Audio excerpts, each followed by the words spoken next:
영광 돌리어라. 우리 죄를 씻어주셨네. 성부 하나님께 영광, 성자 예수께 영광, 성령님께 또한 영광 모두 돌려드리세. 찬양하리 찬양하리 죽임 당한 어린 양, 주께 영광 돌리어라. 우리 죄를 씻어주셨네.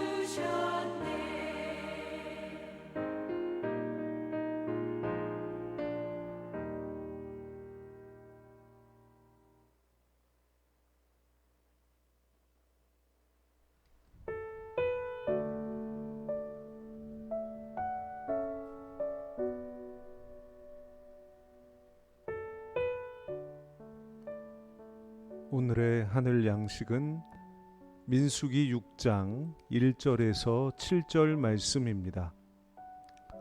여호와께서 모세에게 말씀하여 이르시되 이스라엘 자손에게 전하여 그들에게 이르라.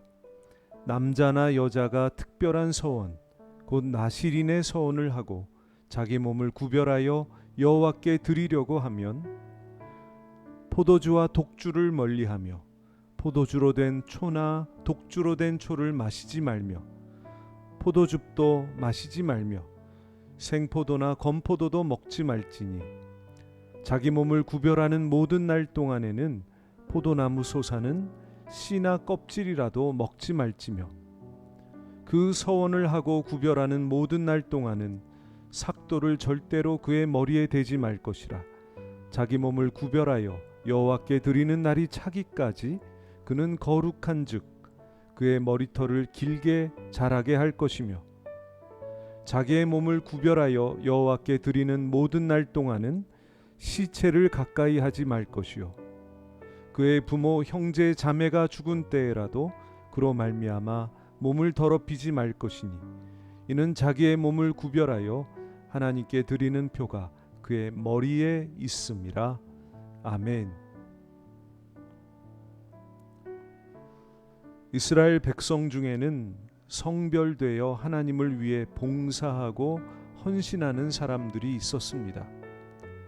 제도권 안에서는 성막과 성전에서 일하는 레위인들과 제사장들이 그런 사람들이었고, 제도권 밖에서는 일반 백성과 구별된 삶을 살며 하나님의 말씀을 예언하고 행하는 선지자들이 있었습니다. 이들은 하나님께서 선택하신 사람들입니다. 반면 오늘 본문에 소개된 나실인은 자발적으로 자기를 구별하여 서원한 사람들입니다. 나실인이란 구별된 자, 죄에서 떠나 성별되어 하나님께 바쳐진 자라는 뜻입니다.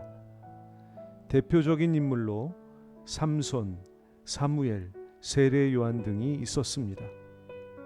여기서 나실인은 두 부류, 즉 평생 나실인으로 서원을 한 사람과 한시적으로 서원한 사람으로 나뉘었습니다.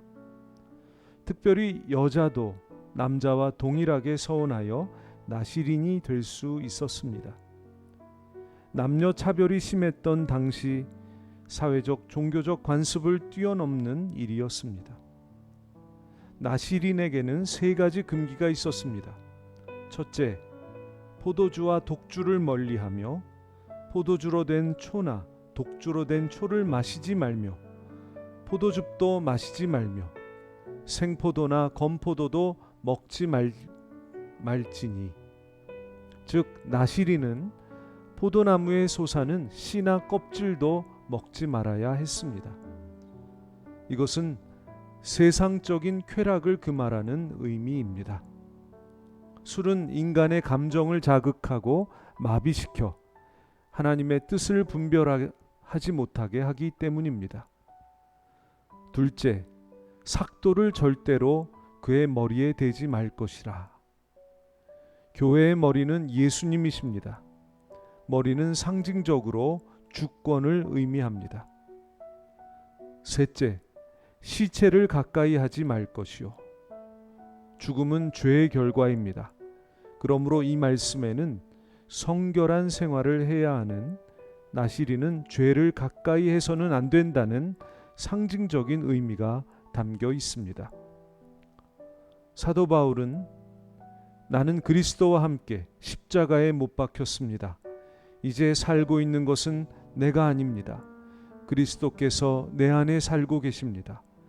내가 지금 육신 안에서 살고 있는 삶은 나를 사랑하셔서 나를 위하여 자기 몸을 내어주신 하나님의 아들을 믿는 믿음 안에서 살아가는 것입니다. 라고 고백했습니다. 오늘을 사는 그리스도인들도 스스로를 성별하는 경건의 훈련이 필요합니다. 죄를 떠나고 주님의 주권 아래 성결한 삶을 살아가는 오늘의 나시린이 되기를 간절히 소망합니다. 나는 지금 나시린의 삶을 살고 있습니까? 하나님 아버지, 세상의 유혹 속에서 길을 잃지 않게 인도하여 주옵소서. 언제나 하나님의 선하신 뜻을 분별하여 내 삶 가운데 그 뜻을 이루어 드리게 하옵소서. 나는 온전히 십자가에 죽고 오직 예수로만 살며 선하신 주님만 의지하게 하옵소서. 예수님의 이름으로 기도하옵나이다. 아멘.